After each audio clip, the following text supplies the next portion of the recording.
Current affairs का एक favourite topic है कॉलेजियम सिस्टम, कॉलेजियम प्रणाली।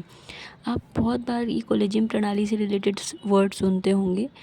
तो क्वेश्चन है यूपीएससी जीएस पेपर 2 का, जैसे कि यूपीएससी का फोकस हमेशा करंट बेस्ड क्वेश्चंस पे होता है। तो क्वेश्चन है, भारत में कॉलेजियम प्रणाली के विकास की विवेचना कीजिए। भारत और संयुक्त राज्य अमेरिका के उच्चतम न्यायालय के न्यायाधीशों की नियुक्ति की प्रणाली के फायदे और नुकसान का आलोचनात्मक परीक्षण कीजिए। पहले क्वेश्चन डिवाइड करते हैं कि कितने पार्ट में पूछ रहा है। पहले पूछ रहा है भारत में कॉलेजियम प्रणाली का जो डेवलपमेंट है, मतलब कॉलेजियम प्रणाली क्या है। सेकंड पार्ट पूछ रहा है कि भारत और यूएसए के उच्चतम न्यायालय के न्यायाधीशों की नियुक्ति की प्रणाली के फ़ायदे और नुकसान, मतलब दोनों में जो सुप्रीम कोर्ट के न्यायाधीश की नियुक्ति होती है, जो जस्टिस की नियुक्ति होती है, उसके फ़ायदे क्या हैं और नुकसान क्या है। तो सबसे पहले कॉलेजियम प्रणाली क्या है, जिसमें जो उसी कोर्ट के लोग बैठ के, सुप्रीम कोर्ट के या हाई कोर्ट के जो जज हैं वो डिसाइड करते हैं कि जज कौन बनेगा। तो इंट्रोडक्शन से स्टार्ट करते हैं। न्यायपालिका की स्वतंत्रता लोकतंत्र का आधार है। जैसे में हमारे यहाँ न्यायपालिका और कार्यपालिका को आर्टिकल के थ्रू जो है वो डिवाइड किया गया है, वो अपनी कार्य बिना हस्तक्षेप के कर सकते हैं। इसी उद्देश्य से भारत में कॉलेजियम प्रणाली विकसित हुई, जबकि अमेरिका में कार्यपालिका विधायिका आधारित नियुक्ति प्रणाली अपनाई गई।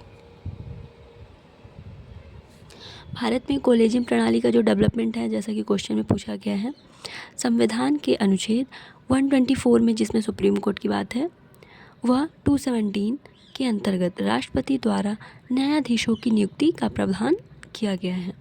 प्रथम न्यायाधीश का मामला जो 1981 में आया था, तब कार्यपालिका प्रधान भूमिका थी, लेकिन जो सेकंड न्यायाधीश मामला आया 1993 में, उसमें कॉलेजियम प्रणाली की स्थापना कर दी गई। अच्छा, ये पता होना चाहिए कि ये कॉलेजियम प्रणाली जो वर्ड है, ये संविधान का नहीं है, कॉन्स्टिट्यूशन का पार्ट नहीं है।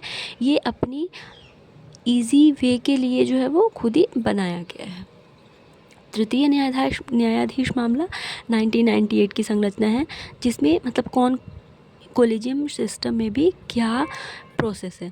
तो उसमें chief justice of India plus 4 वरिष्ठतम न्यायाधीश, जो सबसे ओल्डेस्ट होंगे वो जस्टिस।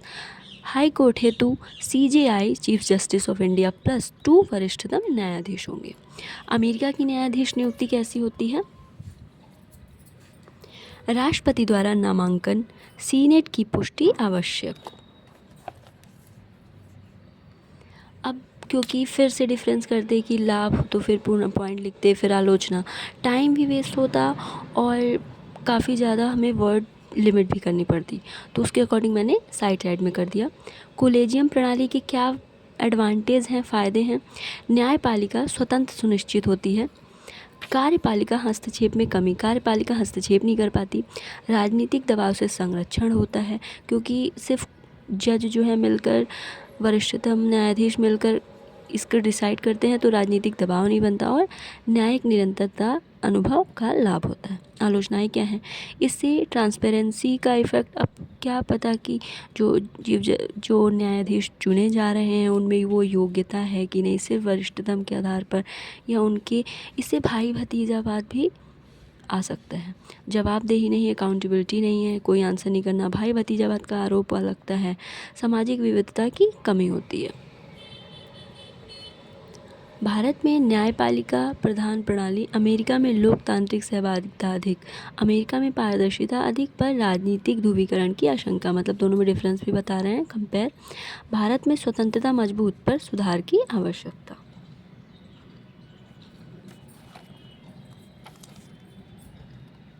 अब देख लेते हैं नेक्स्ट क्वेश्चन। क्वेश्चन को देख के डरना नहीं है, पहले उसको पढ़ना है कि कहना क्या चाहता है। हाँ, तो हम समझते हैं। संवैधानिक नैतिकता एक आलम है जो कि उच्च पदाधिकारियों और नागरिकों पर समान रूप से आवश्यक नियंत्रण का कार्य करते हैं। मतलब ये सिर्फ एक स्टेटमेंट है, इसमें क्वेश्चन नहीं किया गया है। क्वेश्चन क्या है कि सर्वोच्च न्यायालय के उपर्युक्त प्रेक्षण के संदर्भ में संवैधानिक नैतिकता की अवधारणा तथा भारत में न्यायपालिका की स्वतंत्रता एवं न्यायिक उत्तरदायित्व के मध्य संतुलित सुनिश्चित करने में इसकी प्रयोज्यता की व्याख्या कीजिए। कहना चाहता है जो संवैधानिक नैतिकता है उसकी अवधारणा कैसे आई, भारत की न्यायपालिका में उसकी स्वतंत्रता, उसकी अकाउंटेबिलिटी उत्तरदायित्व और वो कैसे जो है वो बैलेंस रखती है सिस्टम में, तो ये कहना चाहता है। आई होप कि क्वेश्चन समझ में आया। अब हम देखते हैं आंसर। तो एक स्टेटमेंट है BR अम्बेडकर का की अवधारणा थी, संवैधानिक नैतिकता वह प्रकृति है जो संविधान को केवल कानूनी दस्तावेज न मानकर जीवन पद्धति के रूप में अपनाती है। संविधान ठीक है, डिसाइडेड है कि चीज़ें यही होंगी, लेकिन उसमें भी इतना लचीलापन, वो इतना फ्लेक्सिबल है कि जब बात समय की हो, क्योंकि सिचुएशन के अकॉर्डिंग जो है जजमेंट चेंज होते हैं, तो वो फ्लेक्सिबिलिटी रहनी चाहिए, क्योंकि हमेशा टाइम एक जैसा नहीं होता। हमारी प्रकृति भी है जो 100 साल में खुद को बैलेंस कर लेती है, तो उसी अकॉर्डिंग इन्वायरमेंट का जैसे ये पार्ट हो जाता था। तो संवैधानिक नैतिकता का तात्पर्य संविधान के शब्दों का पालन नहीं बल्कि उसके मूल्यों, लोकतंत्र विधि का शासन, स्वतंत्रता, समानता, उत्तरदायित्व की आत्मा के अनुरूप आचरण से है। संवैधानिक नैतिकता नवतेज सिंह जौहर बनाम वर्सेस भारत संघ केशवानंद भारती आदि मामलों में स्थापित किया गया। न्यायपालिका की स्वतंत्रता में संवैधानिक नैतिकता क्या क्या है? कार्यपालिका विधायिका में संरक्षण, निर्भीक न्याय निर्णयन, मूल संरचना सिद्धांत का संरक्षण। न्यायिक उत्तरदायित्व सुनिश्चित करने में न्यायिक संयम, पारदर्शिता, आत्मनियमन, लोक विश्वास का संरक्षण।